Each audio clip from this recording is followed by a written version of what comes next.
Hey everyone! So it's been a while since I did a video and I do apologize for that.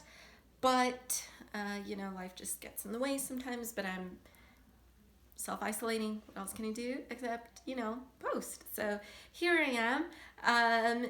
So I really enjoy top 10 lists. Like, on my Instagram these past 2 years, I posted like the top 10 books I read in 2018 and then the top 10 books I read in 2019. But we're already in April of 2020, so I felt kind of weird posting or talking about my top 10 books of 2019. Like, it just feels a little bit too late to do that. So instead, I decided I would do my top 10 books of all time. So these are my top 10 favorite books. And sorry, one moment. This is Voldemort. Hi.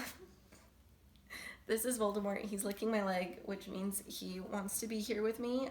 So you may see him popping in and out, but this is my little cutie patootie. Say hi. That means he's annoyed with me, but he wanted to be picked up, so now he's gonna suffer with my antics. Anyway, so these are my favorite books, and these are my top 10 favorite books of the moment, because I think there's like some books that I know can never, ever be knocked off of my top 10 list.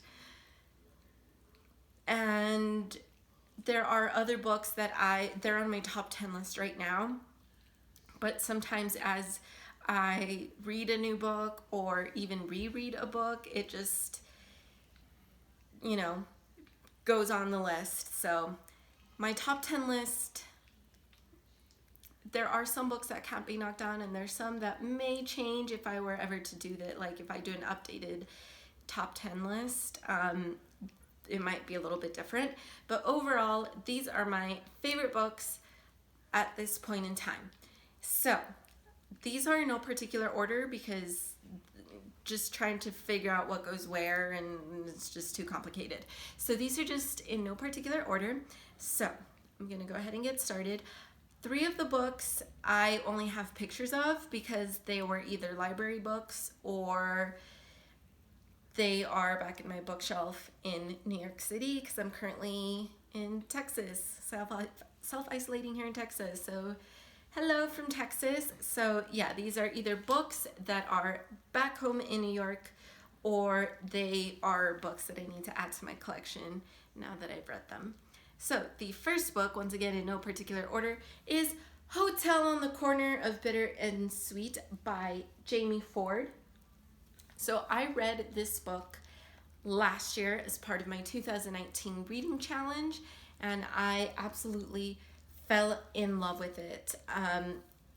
I thought it was just a very sweet story, and it was just, it tugged at my heartstrings. And it's so essentially it's this little boy who develops a crush on a girl. He is of Chinese descent, she is of Japanese descent, and this takes place during World War II, right before the Japanese get rounded up and sent to the internment camps. And there was just a lot of the, those racist sentiments that are still around today.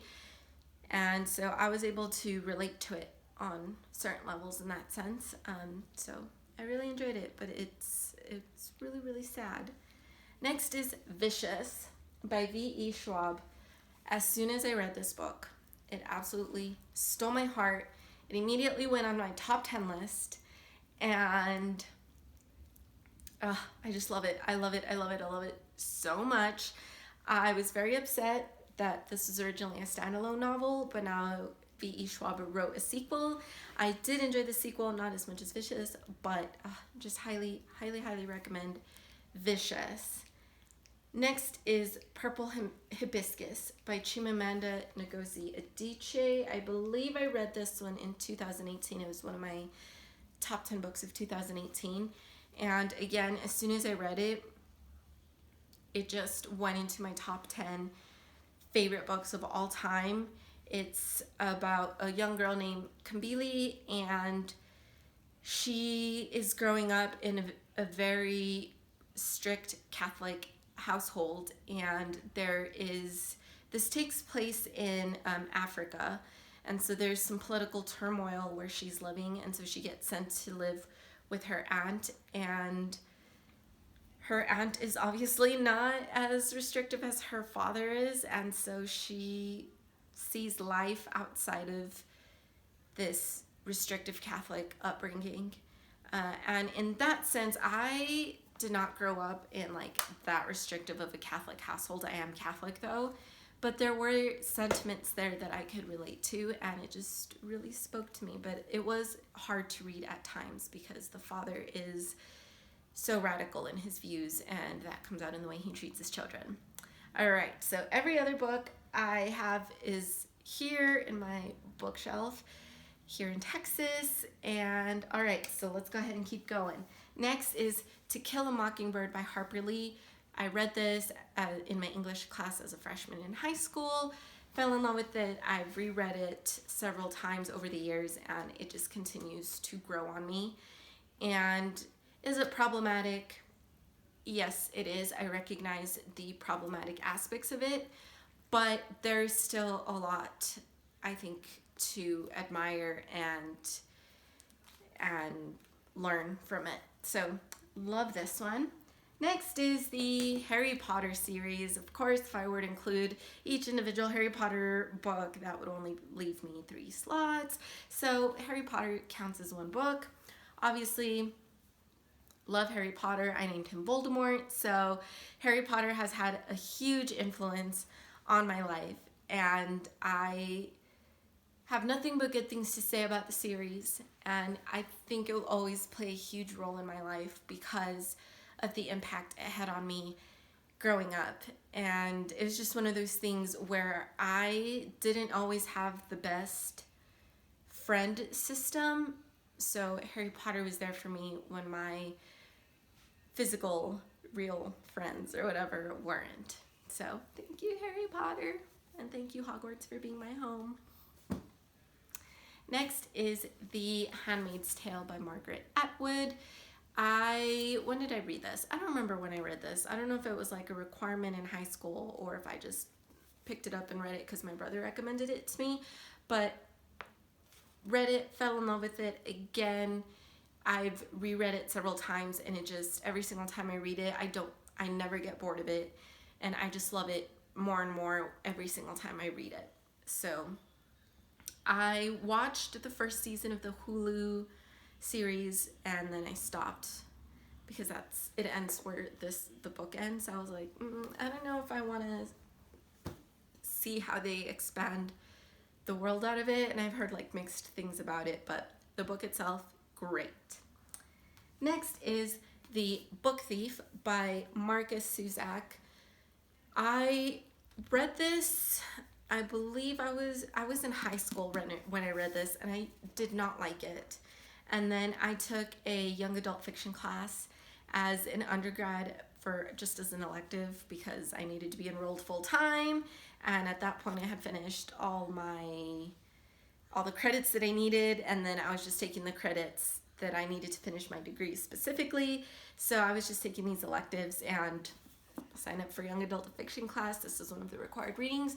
When I read it again, that's when I fell in love with it. So yeah, absolutely love it, recommend it. I recommend the film adaptation as well, but obviously the book is better. The last 3 are all written by the same author. They're not part of a series. They're all individual books, but I have loved every single one of them. This is one of my favorite authors, and just anything he writes, I will read. So they are And the Mountain Echoed, A Thousand Splendid Suns, and The Kite Runner by Khaled Hosseini. I believe I said that right. I probably did not.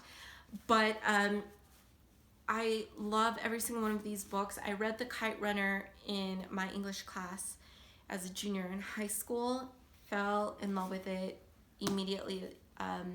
It's very hard to read, and it pisses you off, and then you get happy, and then it pisses you off again, and then it finishes happy, so it makes up for it. And then so I fell in love with this one, and so I immediately picked up the other two books as soon as they came out, and fell in love with those as well. Sorry I didn't go into much, like I didn't give like a summary of the books, but I just feel like I would rather just give a brief description as to why I liked it, just because if I give a brief summary for each one, we're going to be here for like half an hour, and I don't want to do that. But anyway, those are my top 10 books. Let me know what your top 10 books are, which ones you think, I just want to know what your top 10 books are, which ones I should check out, and which books you think I should read based on the ones on my list. So that's it for now.